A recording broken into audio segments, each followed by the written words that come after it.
This is episode number 350 of the Homeowner Show.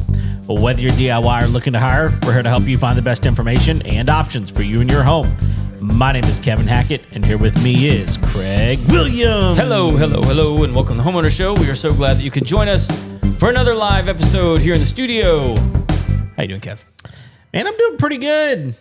I don't know. It's like weird. Can you believe we're already almost through with the second month of 2026? Like, it feels like things are flying by, and I don't know. Things are good. How about you, man? I'm good. Like, I think today was like the last bastion of cold weather for the year. Yeah, I think so too. So, which sucks. Yeah. So, did you know that this is an El Niño year? Oh, really? Yeah, it is. Which means two things. Number one, El Niño could or could not show up. We don't know.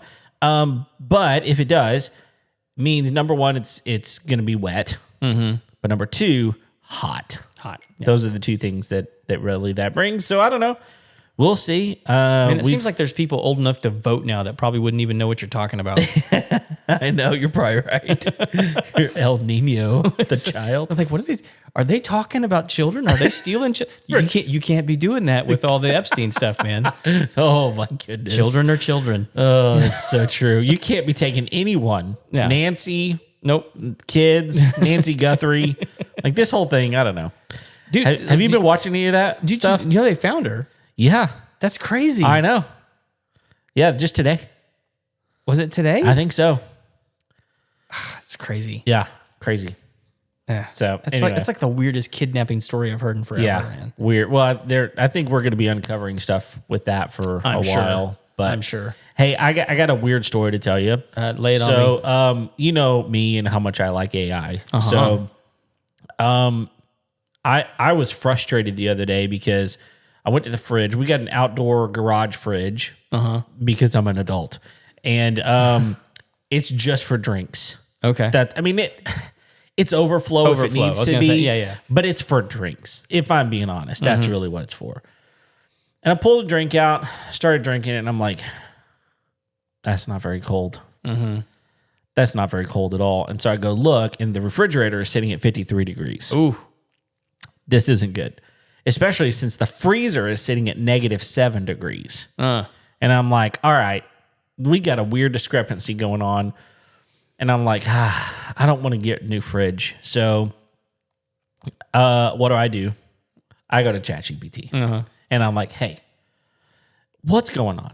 My freezer is at -7 and my refrigerator's at 53. By the way, I talk to my AI like that. Oh, you use the conversational option. Not exactly. I have another AI that is a voice AI that I use that integrates in. Okay. So I just talk to it normally, and it like puts that into the prompt and then submits it. So I'll show it to you. It's called WhisperFlow. It's really cool. Okay. So anyway, it came back and said, hey, that obviously is a problem. Do these things. Go check. I need to know. It basically said, I need to know what's going on here. I want you to go check the vent coming into the refrigerator because here's what's happening. Your freezer produces all the cold air and it shoves it over to the refrigerator. Go put your hand in front of the vent and see if you feel anything. I was like, no, I don't feel anything. I said, okay, look inside the vent and see if it's blocked, if the flap is keeping it, from air getting in. And I'm like, no, man, it looks open. And so it said, okay, it could be one of these two things. So here's what I want you to do next. I want you to remove the back panel on the inside of the freezer. I want you to unplug it, remove that panel, and show me what you see. Okay, so I don't know if people know this out there, but I take pictures and feed it to AI all the time. I do the same thing, yeah. So, I was even like, is this what you want me to remove? And it's like, yes, what you're seeing is this. That's exactly what so I'm like, I've never done this before in my life. I do not know what I'm doing. But it's clearly not working. Yeah. So what am I going to hurt? What do I have to lose? Right. And it told me that most likely it's frosted up, like the coils are frosted up. And so I removed the panel and sure enough, they're like, it looks like a like an ice skating rink. And so I took a picture and it said, yep, that's exactly what I expected to see. And so it told me, you need to let that thaw out. And it can be one of three things. It could either be the heater thermostat, the defroster, or the control board. And probably it's the control board based on this model. I know that that's normally what goes out on these. But you need to thaw it out, plug it back in. It'll probably happen within 3 to 10 days again. But once we know that, it'll confirm what the control board, what it is. And then it's going to cost this much for this, this much for this, this much for this, but I can show you how to replace it. And I'm like, what in the world? So I did. I let it thaw out, put that back, put it all back in. It's cooling perfectly. It's been 2 days. Okay. It is cooling perfectly right now. And I told my wife, I'm like, ChatGPT told me to hold on. Like, don't. That's right. Like, don't get too excited here because it's probably gonna happen again. But I'll tell you what, like, I felt like a man. I'm just telling you right now. Like, I was like, I just diagnosed a problem that I can fix, all because I was willing to just be patient, let ChatGPT like diagnose and show me what to do. And because I was ready to call our friends over at Lone Star Appliance Repair. That's what I was getting ready to do. But now I'm kind of like, can I do this? Can I do this myself? I'm feeling pretty good about it right now. Yeah. Isn't that crazy? Dude, so many people just don't understand how to use it. No, you're right. 100%. Like, it's just, they use it like Google. Yes. And it'll function that way. It can. But like, it's a powerful ally. Yeah. That is like a research assistant, that is an Encyclopedia Britannica, that can actually then think its way through application. Yeah. Yeah, no, it's really impressive. And I know a lot of people are like, I don't want to deal with something like that. I'm like, all right, you go buy a new fridge. Yeah. I'm going to diagnose mine. And it took me all of about maybe an hour to kind of work through that whole process. Yeah. And then time to defrost overnight. I have it working on a project for me right now. Okay. Because I don't, as you know, I have lots of free time. Yeah. And so, but there's lots of things that I want to accomplish this year that I want to put in as regular habits, but I know that I can't develop them as like a daily, weekly kind of thing to put into my schedule. Okay. And so I told it, and this was after it did an extensive emotional investigation on me. I would like to read that, please. Well, no, it was like, I did one of those, like, hey, I want you to like really like get to know me, hear the things that are important to me, and ask me questions, fill in the gaps. Yeah. And then just, interview me. Yep. And like, we got like 2 hours and a half deep, and I was like, I got to stop. Yeah. Like because it got real quick. Yeah. And it started figuring some stuff out about me, and I was like, ooh, I don't want to hear that right now. Yeah. But I came back around to that, and I was like, hey, I want to interrupt this chat, and I want to tell you, like, this is what my current schedule looks like. Mm-hmm. Here are the things I want to add into my schedule as habits that I want to develop this year. Okay. I want you to help me find the gaps in my schedule so that I can make these things happen on a regular basis. Mm-hmm. And then and I said, and then ask me any follow-up questions about this to make it make sense. Right. And it came back with like a list of like 7 questions that it needed answered. And I was like, I need a day to think about those. Yeah. Because they were serious questions. Oh yeah. And they're the right questions too. Right, yes. Yeah. And this is the thing I think a lot of people don't know about it is it can be, and I'm not saying that it is a substitute for a good friend. I'm not replacing you, Kevin. Oh, thank you. But not yet. It will respond to you and talk to you in the way in which you tell it to. Sure. So if you tell it to be, look, I need you to be honest, and I need you to be brutal, but I also need you to be kind. Yep. It'll do that. It will. Based off, and then it'll give you the feedback based on the information that you give it. Yeah. So there's no good lying to it. No. Well, why would you? It's stupid. Yeah. Because you're like in your personal life, you're looking for actual like plans. Sure. And so like it's a numbers cruncher. It's gonna actually like figure out, okay, you want me to do this, but like I know that you have a hard time getting up on Saturday mornings, like that kind of, that kind of stuff. And so it can actually do those things for you. Yeah. And it can find the gaps and actually make you a more productive person. Sure. And actually take on some of the tasks that you don't want to do.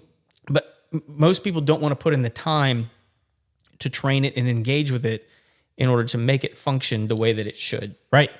No, you're right. I'm on the board of a youth conference that's actually coming up this weekend. And last year we had a survey at the end. And it was like a 15 question survey. It was not too long, but it was comprehensive, but it wasn't too terribly long. Sure. We had one for the adults that were there, and we had one for the students that were there. And I think we got like almost 200 responses. And so the board was like, we need to know what those responses are. And I was like, I am not a systems analyst, and I am not about to look through 200 responses to this survey and try to find the similarities and the themes and the gaps and the nuances here and there. So what did I do? I downloaded them into CSVs and imported them into AI and said, here are the things that I'm interested in. Here's the type of report that I need you to give me. And within moments, and I brought that back to the board, and they were like, how did you do this? And I was like, magic. It was magic. But it was like, but those are the types of things that I think that are so super valuable. And what you're talking about, like organization and analyzation and trying to pull out some things that you're like, I don't know what to do with this. Yeah. You know? I did something very similar recently with an organization that I sit on the board of. And we were trying to figure out some things that we could accomplish, but we have extensive bylaws, and so we had like this long vision meeting and of like things that we want to do with the organization. Sure. And they were like, well, how do we get these things done, and how do we communicate to people that we want to accomplish them? And so I just took everybody's ideas, and I took a picture because we whiteboarded it. Oh yeah. So I took a picture of the whiteboard. And then I uploaded the PDF of the bylaws. And I said, hey, these are the things that the board wants to accomplish. Can we do these things based off the bylaws? And if so, how? Nice. Right? And so it spit it right. I mean, I read all the bylaws and it said, you can do this, you can do this, you can't do this. Here's why, because bylaw, blah, blah, blah. And so I was able to then submit that report within like 15 minutes of being done with the meeting. Yeah. I sent that back to all the board members and was like, hey, this is what our bylaws say based off the things that we said that we wanted to do. Here you go. Right. And they're like, what the hell? How did you do that? You're a genius. You're like, no, I'm maybe not the genius, but what I am is I'm not stupid. Like I'm using my resources, right? Like, not only that, I mean, like the value of that is if you've ever been in a meeting, like any sort of like executive meeting like that, like everyone forgets what you talked about. Absolutely. And so like if you are unable to follow up within 30 minutes of that meeting, like everyone's just going to be playing catch up at the next meeting. Sure. And you know what you could have done to make that even better is you could have like recorded that entire meeting. I did. And upload the transcript. I did. So there you go. So now you got the whiteboard, you got the transcript, and you got the bylaws. Well, so you actually don't have to upload the transcript. It'll actually listen to audio files. It will. You can just upload the audio. Sure. And like the transcript's probably good, but like it's doing the same thing that the transcription, software is doing. This is pretty incredible, though. So you know what else is incredible?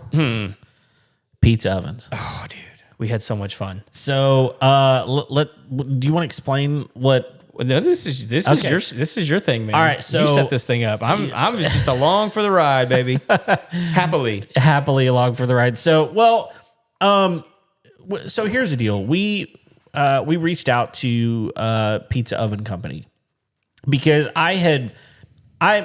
we talked a couple of weeks ago that my family is heavily invested in pizza. Like, we love pizza. My kids, I'm so proud of my kids because every day of the week, if we had pizza, they would be happy. So like I've done a good job raising them. Yeah. And I'm in this new phase of like making dough and like just the whole thing is so intriguing to me. And so I joined a pizza group on Facebook, and a lot of people were talking about this pizza oven brand that I'd never heard of called Gozney, Gozney, Gozney. I've later found out that Gozney is a name. So the owner's name is Tom Gozney. And anyway, he kind of came from a commercial background, a commercial pizza background. It was like, look, I want to make really good pizza ovens for people that love to be outdoors, and people that want a residential opportunity. And so I just reached out to him and I was like, hey, we'd love to review one of your products if that's something that y'all do. And it just so happened that they are launching a brand new product on March the 3rd. And today is February 23rd. So they said, look, we would love to send this to you. Give us your honest feedback, and we'll send you the pizza oven and the accessories. And so we got it in last week. Yeah. And so I mean, disclaimer, little asterisk here. Yep. They did not pay us to review the oven. They did not. But they did send us the oven and the accessories. They sent us the oven. They sent us the accessories. So I want to go through kind of what we have here. First of all, we'll show some videos of like what we've got. But first of all, I am going to show a few videos. We took some videos, and we're going to post a bunch more stuff over the next week or two of some of the things that we did during the review. So this is kind of stay tuned for some of those on social media, Facebook, YouTube, that kind of stuff. But first of all, we've got this is the pizza oven here. It is called the Arc Lite. So Gozney actually has they have 3 basic lines of pizza ovens. One of them is the Dome series. So they've got 2 larger options, and one of them will do an 18-inch pizza, or 2 12-inch pizzas, or 3 10-inch pizzas at a time. So it'll really put the pizza through. They've also, that's their XL. They've also got another one that'll do a 16-inch pizza, but then they've got an Arc series, and this is what this is part of. It's part of their Arc series. So they've got an Arc XL for 16-inch pizzas, the Arc, which is 14-inch pizzas, and this is the Arc Lite. It is for 12-inch pizzas, and they got one more called the Tread, which is kind of a portable model. But so this one is specifically just a 12-inch pizza oven. It is not for large pizzas, but it is portable. Like it's lightweight. It was easy for us to unbox and kind of work through. It has a couple of really cool things about it. Number one, the gas line. So it's a propane oven. The gas line is already attached, and literally all you got to do is hook it up to a propane tank. Yep. I mean, that took me how long? No time at all. Yeah, like I think when we were doing the unboxing of it, it took us 5 minutes to unpack it and get it hooked up. Yeah. There's nothing as long as you knew the stone goes here, the thing goes here, the guard goes here. I mean, and the instructions were super clear. It was no big deal to unpack it. Right. And they've actually got videos on their website about how to unpack it and all that kind of stuff. It's super, super simple. This one is an off black color. And like I said, it's propane. It's priced at $3.99. So it's very affordable. And it only weighed 26 pounds. So it's really lightweight. And that's with the stone in it, which stone's probably close to half the weight. But very, very, very cool. It's got a warranty. It's got a 1-year warranty. It has a 5-year extended warranty that is available for it. But man, we decided here's what we were going to do. We're going to unbox a few things. So I'll tell you about some of the accessories that we got. I was very thankful for some of these accessories because, well, frankly, I don't know that we could have used it without them. No, there's some accessories that are essential whenever you're cooking pizzas. All right. So the very first one that is super, super helpful is this, which is a pizza peel. All right. So you got to have a pizza peel. It's what you literally put the pizza onto in order to get it into the pizza oven. And then they gave us a book Super cool. This book has all kinds of stuff in it. It's got history of pizza. It's got information about different styles of pizza. You got your Neapolitan, your New York, your Chicago, like all the different types of pizzas. It's also got some recipes, tons of recipes in there with, making sauce, making the dough. Here's different pizzas that you can create. Really, really cool. They also gave us a cover for the actual pizza oven because this is an outdoor oven and you're supposed to keep it outdoors. Yes. I mean, you're not really going to want to bring this inside. There's no reason to bring it inside. None. Unless you want to burn your home down. No. Well, yes, please don't bring it inside to cook with. If you want to put it in your garage, I guess you can to store, but it's meant to stay outside. So they left us a cover. And then also, this was super cool, a dough cutter. So what I'll say is that this thing was super heavy duty. Oh, the dough cutter? Yeah. Yeah. It was pretty awesome. It could be a weapon. It could be a weapon. But they make packages like dough packs that all you got to do is add water, let it proof up, and it'll make 4 dough balls. Yeah. And so that dough cutter is super simple to just kind of cut them up. And you can put those in the fridge or the fridge overnight, the freezer for a while. Really, really cool. And then they gave us an infrared heat like a temp gun, like a thermometer. There's no thermometer on the oven itself, so you just shoot this thing toward the pizza stone and tell you how hot it was. We'll get to that in just a minute. And they also gave us the other essential piece, which is a turning peel. Turning peel, yeah. Which is small. It's this small round peel that you use to literally turn the pizza. Why is that? It's a giant flat spatula. That's exactly right. So here's another little video of the pizza. And if you notice the actual oven, you notice the flame comes out of one side and it has this patented system to where, because it's a dome, it kind of arcs over, which is where they get the name for this. It kind of arcs over the top of that pizza oven so that it cooks the top of the pizza as well as that side. But if you don't turn it, as we found out, if you don't turn it quickly, it's gonna burn on one side, and the other side's not gonna be as cooked. So you got to use that turning peel to really turn it. So that was kind of what we got. Now, first thing we did is we turned it on, and just to see, okay, how does this thing light? So you actually lit it. What was the process for lighting it? It's like any other propane grill. Okay. There's one knob.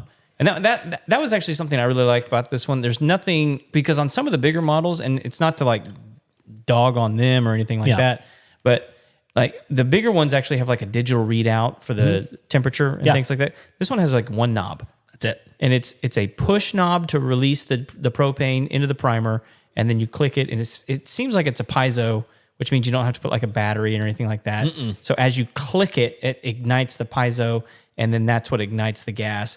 And you have to hold it in order for that to warm up, to continue to allow the gas through. And then once that warms up, you just turn it on to the temperature that you want. That's it. So it took me 2 clicks right from the get-go to ignite the thing. And the only reason it took 2 clicks is because we didn't do it right the first time. Right. It was pretty simple to figure out, though. Yeah. Yeah. And we wanted to know how long it took it to get up to temp. And not long. Not long. In fact,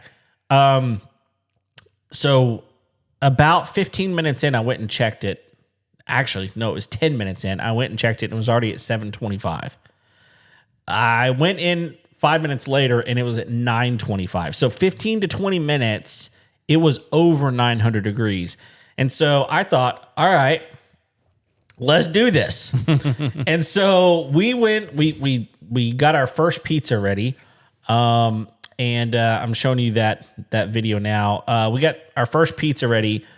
This thing was at 956 degrees whenever I launched it. Now the top end's supposed to be 900. It said 950 somewhere. Oh, did it say 950? I think 950 is top. It got to 956 is where it was when we launched this pizza. And dude, it took about a minute to cook this pizza. Yeah, the entire video of that first pizza cooking was 1 minute and 49 seconds. Yeah. And part of that was us actually putting the pizza in off the peel. And taking it out. And taking it out. Right. So, I mean, you told me pretty quickly, you're like, you better start turning that thing. And now, full confession, I've never had a pizza oven that I need to turn the pizza. So I'm learning this on the fly. As you can see in the video, like, you're like, Kevin, you were doing that really poorly because I did not know what I was doing. you had it figured out by the end of the Well, night. I did, but like right now, it's almost about to fall out of the pizza oven because I'm so not understanding. Which, what I mean, to like, do honestly, here. is a testament to like the oven and the accessories is like these two goofballs can kind of figure out. Now, I like when I was in high school, I worked at 2 pizzerias. Yeah. But like I worked at 2 conveyor belt pizzerias. That's different. Totally different. Totally different. Of course.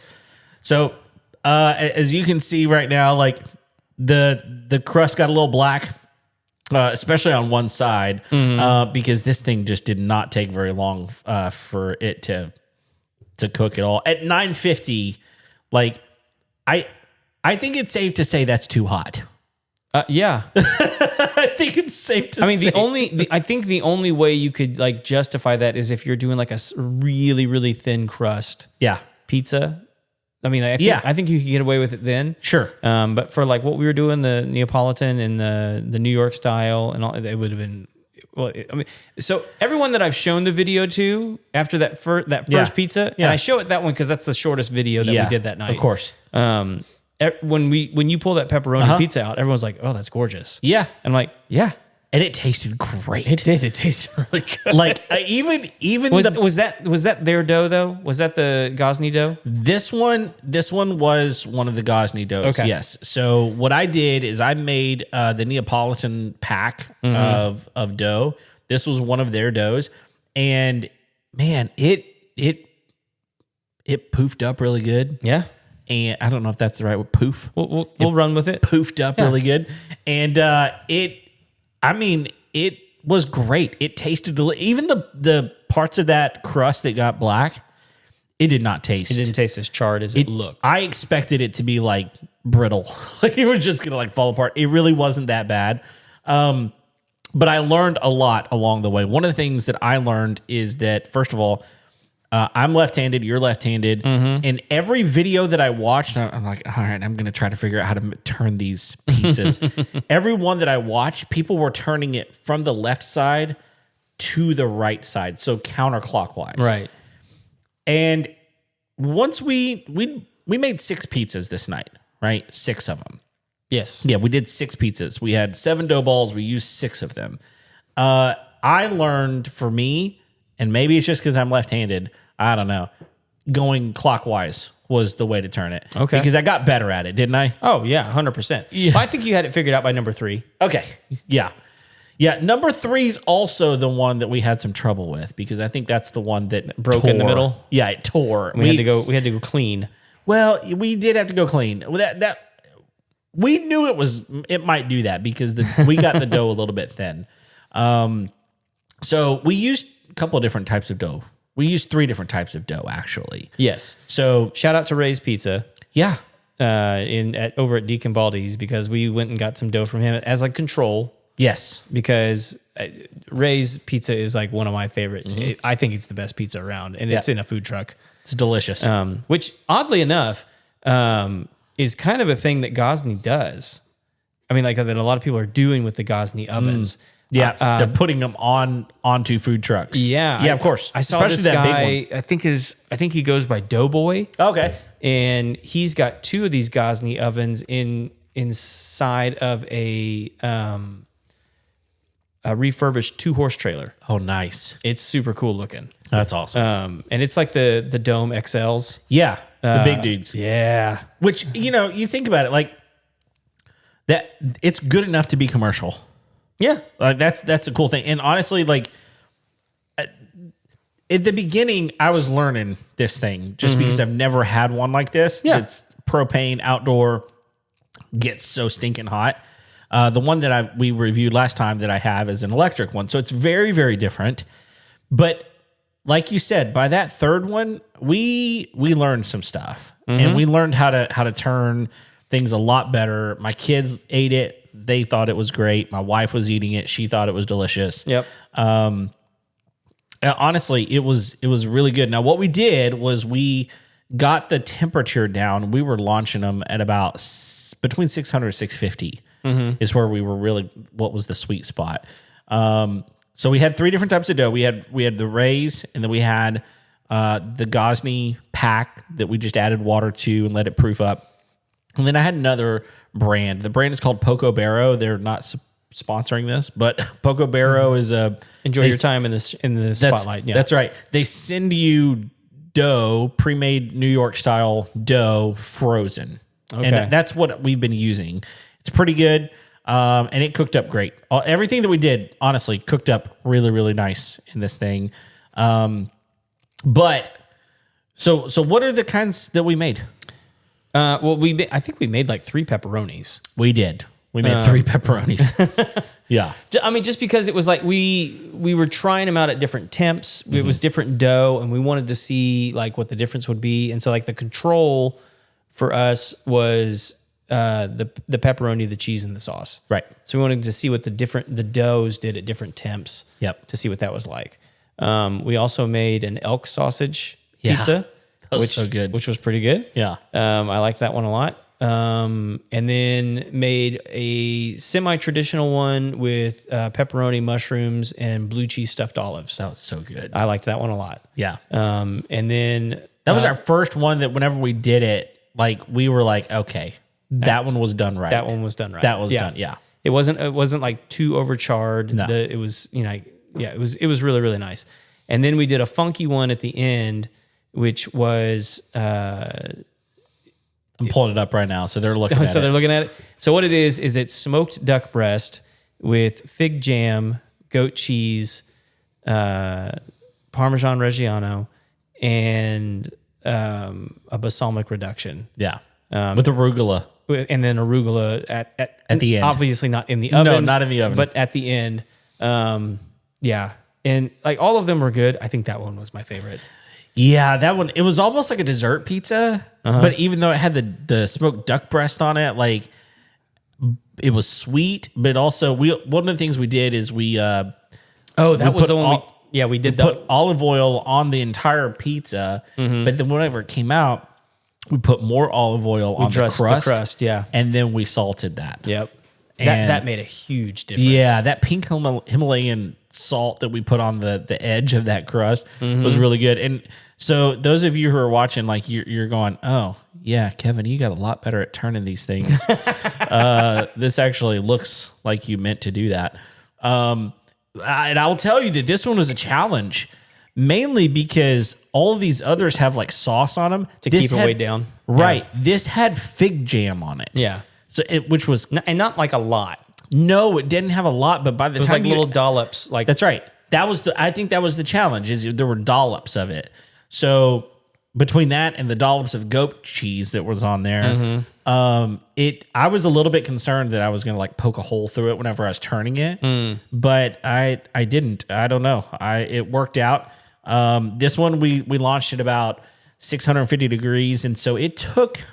This video's. I think that one got launched right at 500. Was it at 500? Yeah. So it was a little bit lower? Yeah. Well, it still didn't take long. I mean, this entire video is only about 3.5 minutes long. So it's still not taking very long to cook these pizzas. No. I mean, like for what you would typically think about, like putting like a pizza in the oven, like a regular like convection. Oh, yeah. Because that takes anywhere from, for us, what we were doing before we got a pizza oven, that was taking 13 to 15 minutes. Yeah. Because you can only... And that's like a short time, typically. Right. Yeah, because you can only really heat an indoor oven up to like 500 typically. We were cooking ours based on the dough. You make different dough for those too. Yes. The dough that we made, we cooked at 425. So, with these doughs, they can handle a higher temperature. Yeah. And so now the thing that we didn't get to try that we still want to try is steaks. Oh yeah, so that's okay. So let's talk about that for a minute. So there's some things that they talk about are features of this oven, and we're still watching this pizza here. Oh, we're watching the pizza still? Yeah, we're still watching the pizza. I can't see, so I don't. Right. I'm the one We're controlling. making some updates to the studio soon where like Yeah. Craig will actually be able to see the video that's playing while we're talking about it. It's going to be great. It's going to be great. So some of the features, this is about to come out of the oven. So I'm debating whether or not I talk about the features or if I wait till this. Wait for the money shot, baby. Yeah, the money shot's about to come out because we're just a few seconds left. Let me tell you, I got really good at turning this pizza. Like, I'm feeling pretty proud of myself. There's probably some point. like pizza pros out there like this arrogant SOB. Like, he doesn't know what he's doing. Yeah, he's an idiot. He's an idiot. All right, here's the money shot. Here, the pizza was eatable. All right. Yeah. Oh man, it's so beautiful, and it's kind of dark outside right now because we started. It was light, and then it got dark. But again, I'll show this is the final product once we got the arugula and the balsamic on there and everything. There's a really really cool. Had you never had a pizza like that before? No, really. That was the first one, dude. Those are some of my favevits. The salty with the sweet and the vinegar. I don't know why. And like the duck breast was a risk. Yeah, sure. But we had tasted it. We had tasted it before we put it on the pie. Yeah. And it kind of had a pastrami taste to it. And so like if you can kind of imagine that with like goat cheese and figs and like it just worked. It just worked. It was delicious. And I'll tell you, like by the time we got to that one, we were full. Yeah. We'd eaten a lot of pizza at that point. Mm-hmm. I mean, there was 6 pizzas and there were only 5 people in the house. So like we ate a lot of pizza. Yeah. Some of the key features that they talk about with this brand new Arc Lite is that it's first of all, it ignites really quickly. The controls are super simple. And so can't really mess it up. No. Very simple. The next one is that it's got the Gozney DNA built with the very same materials that their Dome series is built with. The insulation in it. That I will tell you, I didn't tell you this. I actually put my hand on the top of it when it was at 900 degrees and it was not super hot. Oh, so like it's pretty well insulated. Yeah, very very well insulated. So really really Gozney by design. They talk about that it really will get up to 950 degrees, and I will tell you that is true because we got it up to 956, and I turned it down at that point because I was like, this is too hot. We don't need anything that hot, especially us being the amateurs that we are. But then one of the things that they talk about, a key feature, is that it rolls. Like the flame rolls like a natural wood fire because it kind of arcs over the top of it. Yep. And so it wraps the food in many ways. And so what they say is like, this is not just good for pizza. You can use it for vegetable, like caramelizing vegetables. You can use it for steaks. Depending on what you want to cook. If you want to cook it at high temp, there's a really, really good option for that. And then it's small. It's lightweight. It's compact. Honestly, like I even made this point. Like I could see myself taking this camping. Yeah, like because you guys have the RV, like, right? It could easily be packed up in your RV. So easy. Yeah, yeah, and I wouldn't want to take my electric like that just because it's really meant to be indoors. This one though, it's outdoors. Like, it'd be awesome. I do want to know if some of the accessories are going to be compatible with the Arc Lite. Okay, like which ones? Like the base camp stand. That's a good question. I actually don't know. That to me that would be like a big value add because like you start looking at like the Dome XL and the Dome and like they have stands. Like, and these are for like at home kitchens, but they have wheels on them. You can roll it around. Yep. It makes it easier to get that pizza peel in there. Yep. And the turner and all that kind of stuff. But then like for the Arc XL and the Arc, they have stands for those as well. But for the tread, they have like a tripod. Yeah, it's a little bit different. Is it a tripod or a quad? Looks like it's a quad pod. Yeah, I think so. And I'm wondering if that's going to be something that works with the Arc Lite. because that would make it really convenient for you to take Sure. camping. Keeps it up off the ground. You don't have to put it like on a wooden table. Well, they've got that accessory called the booster as well. The Arc plus Arc. It's the Arc plus Arc XL booster, and it would be something to keep it up off the table too. Sure. So my guess, but I like that quad because it kind of puts it where you don't have to bend over as much to look in the oven, and it's right there, kind of like at your shoulders. Yeah. Just makes it really convenient to use. I'm just curious if I would imagine. I mean, look, everything I've seen on these guys, like it looks like it's designed to work with all their stuff. Yeah, my guess, and it looks like there's on those because we didn't get one of the stands, but it looks to me like, especially with that, with the Arc and Arc XL stand itself, it looks like there is a like a bolt that comes up into the middle to kind of hold it in place. Is what it looks like. And it looks like that's what that thing attaches to. We're in the studio. We're not at my house anymore. My guess is that's there's probably something on that, but I'll look when I get home, and we'll reach out to Gozney. They've been so wonderful to work with. I will tell you, like, just a great company to converse back and forth with. I'll ask them, and we'll update you on that. But because that really is a great question. I don't know the answer to it. I'm looking on their website right now to see if there's like what the accessories are that are with it. Well, so let's talk about that for just a minute. So if you go to their website, their website is us.gozney.com. Really super simple to get to, and on their homepage, they've got this one featured. So it right there is the Arc Lite. You can click on the Arc Lite, and it'll take you to the page. Does it say? Did you find anything yet? No, not yet. Okay. I think it's just because they haven't like rolled it out yet. Well, hang on. Let's see here. Here we go. Okay, so not right now. Okay, wait. So there is a stand that they are saying is compatible with it, and the booster is compatible with it. The booster, okay. But not the, well, hang on. There's another page. Let's see what this says. So no. Okay. So like the camping one for, I think is what the tread. Okay, yeah. That one has like a little quad stand. Right. And it doesn't look, at least it's not listed here as being compatible with the Arc Lite. It could be, and they just don't have it updated yet. Yeah. Well, I mean, look, this thing's not even out yet. Sure. Like you can't go buy this until March 3rd. So, well, I think that's worth noting real quick is like part of the reason this is so exciting is this is their most affordable pizza oven. Yeah.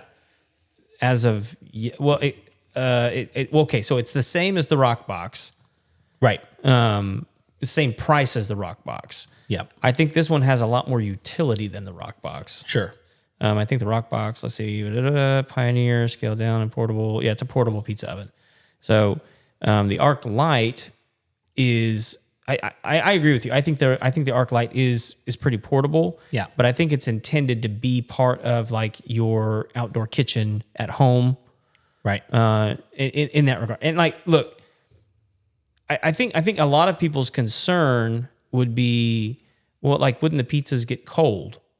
Sure. As we cook them. And I'm like, no, because it's only taking you 3 minutes to make a pie. Right. I mean, just have them ready to go, slicing up. You're going to be halfway through eating the warm one. That's right. And the next one's going to be coming out the oven. We actually had that problem. We ran out of space to actually put all the pizza. Yep. Because we didn't anticipate them coming out so fast. No, we didn't. And again, you know, this is part of the fun, in my opinion. Like if you're a family and you all want to make your pizza, like you get to make your pizza while the other one's getting cooked. It comes out and yours goes in next. Like I think that's the fun part of it. Oh, man. super fun. Like we had a great time. Yeah, we did. We had a great time. My kids were just around, you know, they were doing their thing. They'd come in, grab a piece of pizza, and it was a lot of fun. Now, I will tell you a little trick that I've learned over time. So whenever it comes to building your pizza, you don't want to build your pizza on the peel because you can't. It's difficult to get it off. At that point. So you have to be careful. So what I've learned is if you've got like a granite countertop, which is what we have at our house, you can make it right there on the countertop. It's super simple. Just make it on the countertop. But if you don't have something underneath that, it's still difficult to get it onto the peel. Mm-hmm. And so what I learned is to use a special type of flour called semolina. Mm-hmm. Now, I'd never heard of semolina before, but it's kind of a gritty. It's finely ground cornmeal is what it is. That's right.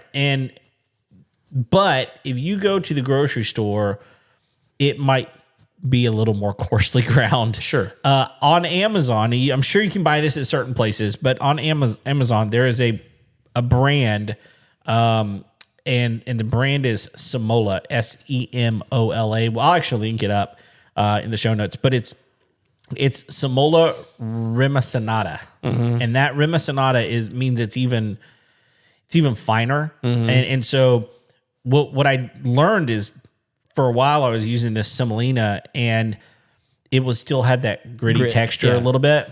We had none of that. No, it was with this. Yeah, we didn't have any of that. None. Like, I mean, and you can't taste it. And you can taste it like when you get pizza from like a cheap pizzeria. It has like a sandpaper of a grit. That's right. On the bottom, and it's not bad for you or anything. It's just a texture thing. Right. But like if you're just wanting to taste like the dough, like this semolina is going to be way better for you and keep it from sticking. That's right. Now it'll char the stone. Yeah. Like none other. Which is fine. Who cares? Because look, I told you we had the one that tore. That was just like cheese on the stone. And that just immediately caught on fire and was like just burning right there. Yeah. And so I was a little bit concerned. I was like, oh man, what is it going to be like? So we kind of scraped off the remnants and it left the stone black. And so we're like, we still had 3 pizzas to launch. Yeah. And none of them had that black on them. Like it wasn't like, oh my goodness, this is crazy. It was totally fine. Not a big deal whatsoever. Yeah. So if I'll give you a quick, fun little tidbit that I learned recently. Okay. I was, my daughter has started a business. Yeah. Doing food prep for people. Yeah. And she's doing awesome. And so I took her down to a fancy schmancy grocery store in downtown Houston called Central Market, which if you're from Houston, it's like it's the fanciest of the HEBs. Sure. Which I was shocked to learn that you'd never been. I've never been there. But anyway, we were shopping in, we were looking at some pastas. Okay. And this guy walks by and he goes, "Can I tell you some things about pasta?" And like, I think for most people that would be like off-putting, but I'm like, no, I want to know everything you know about pasta because like you sound like tell me what you know. Sure. And he starts telling me about, okay, like this, like when you start looking at pastas, here's what to understand is when you're looking at brands from Europe versus brands in America, the brands from Europe, typically they're going to be a little more expensive, not because there's like a tariff or something like that on there, but because American pastas, they dry them in ovens. Whereas in Europe, they air dry them. And so it takes longer to produce the pasta than it does in the US. And he goes, and for whatever reason, air drying them just makes them have a different texture. It makes them it's easier on your stomach. And they're actually using, they don't have, it's all non-GMO stuff over there that they're putting in the ingredients. Really? That's pasta. Very interesting. Yeah. So there's actually a lot of people that have like a gluten intolerance that when they start eating pasta from Europe, all of a sudden it's like, I can have pasta. Yeah. But anyway, interesting. All that to say, he was like, here's the other thing to watch for is if you find a product that has this little blue medallion on it, and he showed me the medallion on some products, and he goes, you'll see that this actually really raises the price. And he goes, what that is that's something in the EU that the EU has created a protected product, meaning that product with that seal means that it's only been produced from that region. It can't, in Italy? Or in Italy, in Germany, in France, whatever. Really? There's like a medallion. So this is like a universal medallion. Yes. Wow. And so what they've done is they've recognized that there's certain things that are made in regions that are just better than others. And it doesn't mean that other places can't make them. Sure. Is they put the medallion on it so that you know it's only been produced from the area of its origin. That's interesting. And he goes, if you look for that, that'll usually tell you that you've got a good brand. Really? Yeah. That's really super interesting. So, and I don't even know how to describe it. It's a little like the size of a dime. Okay. On the packaging, it was like a little blue crest. Interesting. On the product. And this guy, like, as I'm talking with him, he was a former buyer for like Specs, and now he's shopping for chefs. Oh, Okay. And like he's just out there sourcing products. And he saw you and was like, I don't know, talk to this guy. And look, I used to go down to that grocery store all the time, and Sure. I mean, I've never really talked about this much on the show, but I used to have a background in cooking. Right. And I used to run into chefs that I knew, and they're all like, I'm talking like celebrity chefs. Really? And they're shopping for their restaurants. Wow. Like they were looking for stuff. They were picking up stuff to do specials at their restaurant that night. Okay. Like if you want to like name drop, I ran into Monica Pope there one time. Oh, nice. She was on MasterChef. Yeah. I mean, super talented chef here in Houston. Had Right. 2 or 3 restaurants in Houston that were just absolutely done. I don't know what she's doing. I need to look that girl out. Yeah. She was a killer. I remember my wife and I went to her restaurant one time, and she came and sat down with us for like 15, 20 minutes and just told us about everything that we were eating. Just the sweetest lady. Right. But anyway, you run into people like that there all the time, and they're so nice if they're not like in a rush. Right. To like, okay, what's that? Why are you, you know what I mean? Like, Well, because they love what they do. Yes. I mean, and they're good at what they do. And if you're interested, why would you not want to talk about that? yeah. Yeah. And I think my daughter was just having an absolute field day in that place. I bet. Because there was pieces of fruit that she'd never even heard of. They have this whole container in the produce section where they are growing their own mushrooms in this grocery store. Oh my goodness. And so that was actually where I got some of the ingredients that we used on the pizza Okay. that we made. I mean, like, Yeah. and so like I wanted to bring the heat. I wanted to see what this thing could do. Sure. And I was like, if I'm going to do it, I'm going to put some quality stuff in there, and make a good pie. Yeah. Well, you did. And dude, that thing performs. Oh, it does. Like I'm not even kidding. Like after we got done with this, I was like, okay, like what would it actually cost for me to get the big boy? Yeah.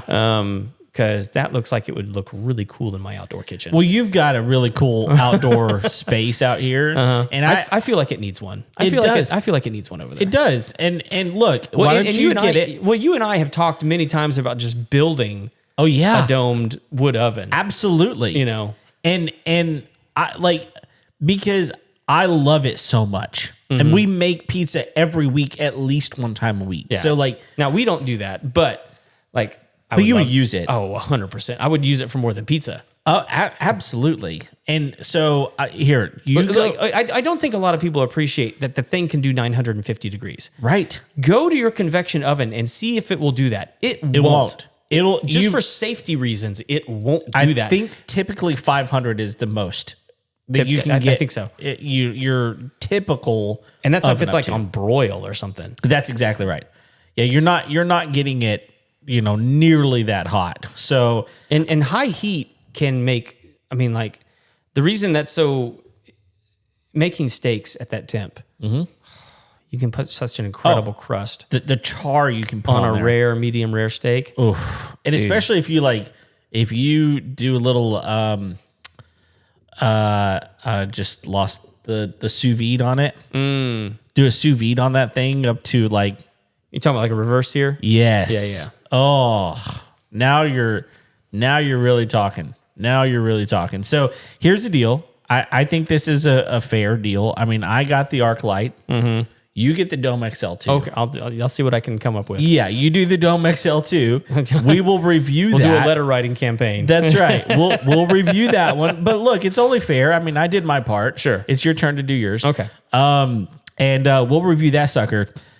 I mean, that would be fun. That would be fun. That would be really fun. So I think we need to do it. But so I want to try it. Like I want to do like 3 pies at a time. I want to see if I can do it. So I honestly, I think it might be easier than the 12 Just because the heat's a little more displaced. Yeah, and I think that one of the things that I found challenging about the Arc Lite that I learned and figured it out. It was 3 pizzas in when I figured it out. This is not like rocket science, but you have a smaller area with which to actually turn that thing.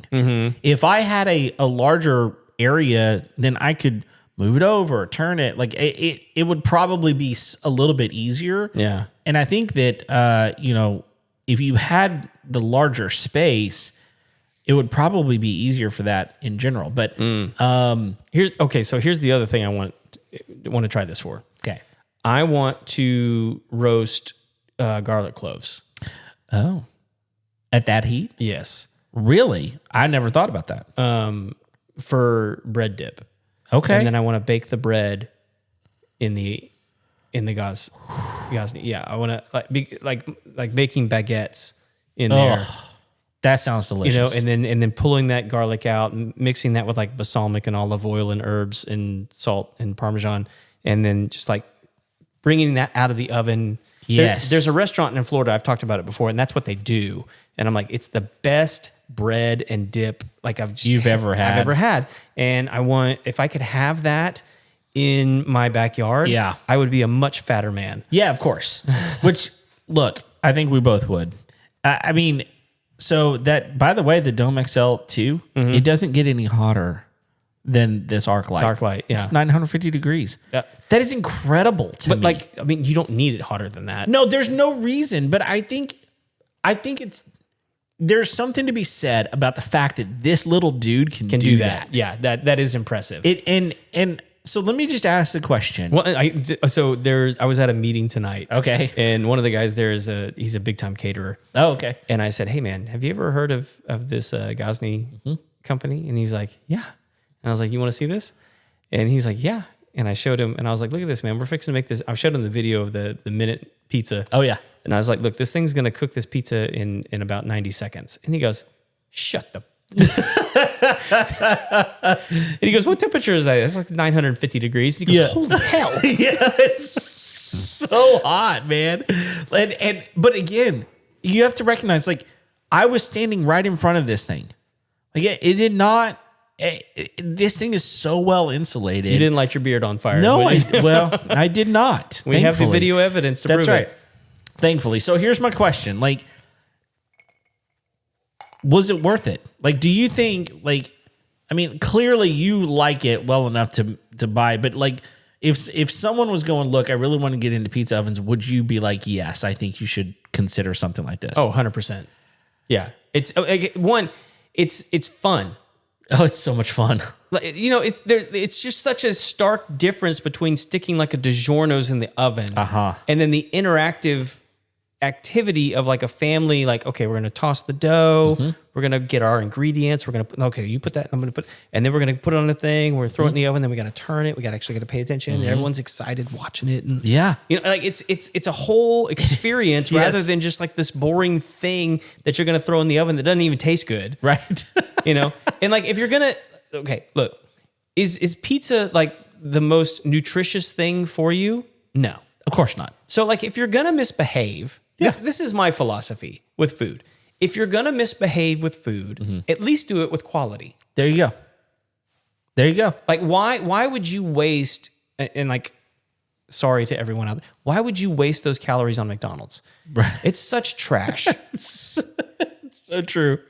Like, if you're going to do it, go get a good burger. And this, yeah, that's true.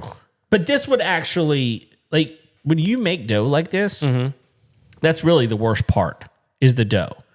Like, from a health perspective. It depends on what your your diet looks like. Sure. But it's not, whenever you make fresh dough like this, it's not nearly as bad as what you're getting out of the DiGiorno either. Right. Well, like the pizza we made at the end, I mean, that was kind of a salad.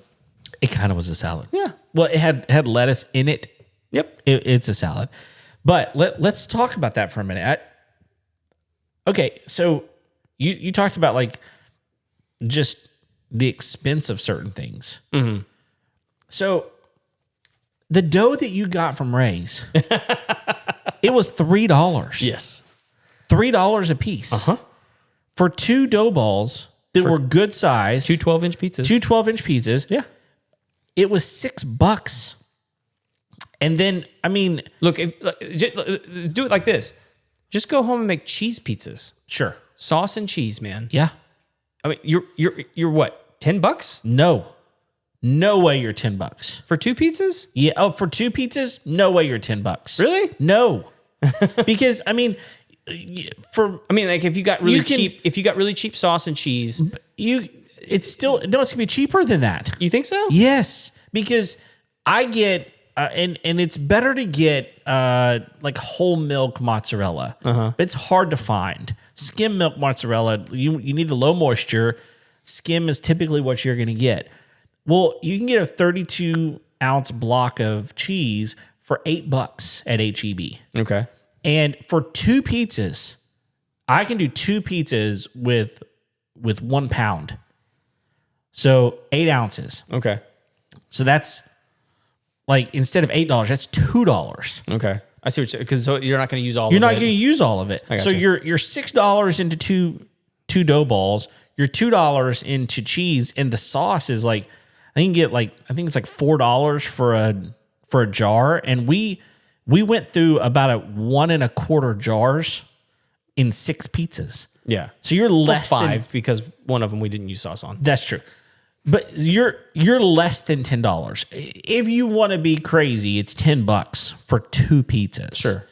That's way better than something you're going to get at Domino's. Yeah, well, I mean, you could get a little fancy with it if you wanted to. I mean, Sure. like you could buy the tomatoes and then make the sauce yourself, And it's going to be cheaper at that probably point. a little cheaper. It will be. Now you could take that extra money and buy fancy schmancy mozzarella, Oh, of course. like the buffalo mozzarella balls, and Yeah. slice it and Yep. that's good stuff right there. Yeah, and then like with like the little bit that you had to buy some basil, Sure. throw that on there at the end, Right.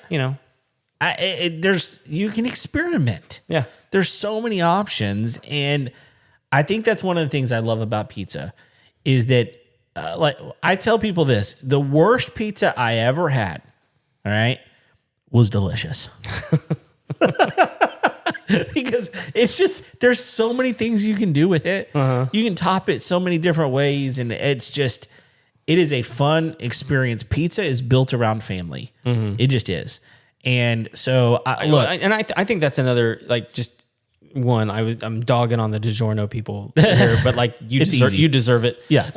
But that's I think that's part of it, man. Is like I think you and I agree with this. Is like I want to encourage people to actually spend more time around the table. Yeah.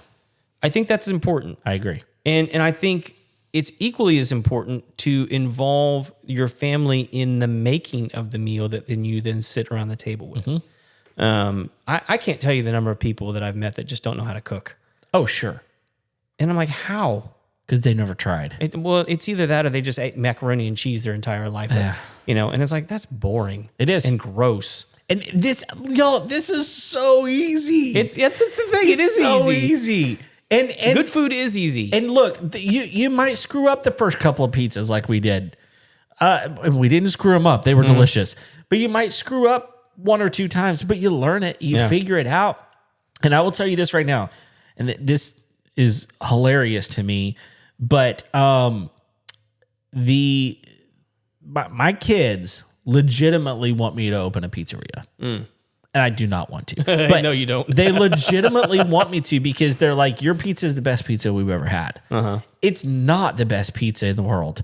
It's the pizza that they like. know. Yeah. It's the pizza they like. In fact, Rylan, my son, was like, he was like, hey, where's the pizza that I like? Because he likes pepperoni, but he likes other things. He likes hamburger and Canadian bacon. He likes other things. My daughter, she likes hamburger, mushroom, and onion. That's just what she likes. And so I make it the way they like. So they're like, your pizza's the best. And so one day I was like, yeah, all right, well, time to eat. Come on into the Slice is Right. And then I was Daddy's Pizzeria. It's the Slice is Right. And they thought that was hilarious. So now they say the Slice is Right all the time. Nice. But that's the thing, right? You learn. You do it once or twice. You figure it out. Maybe it wasn't great. Try it again. Yeah.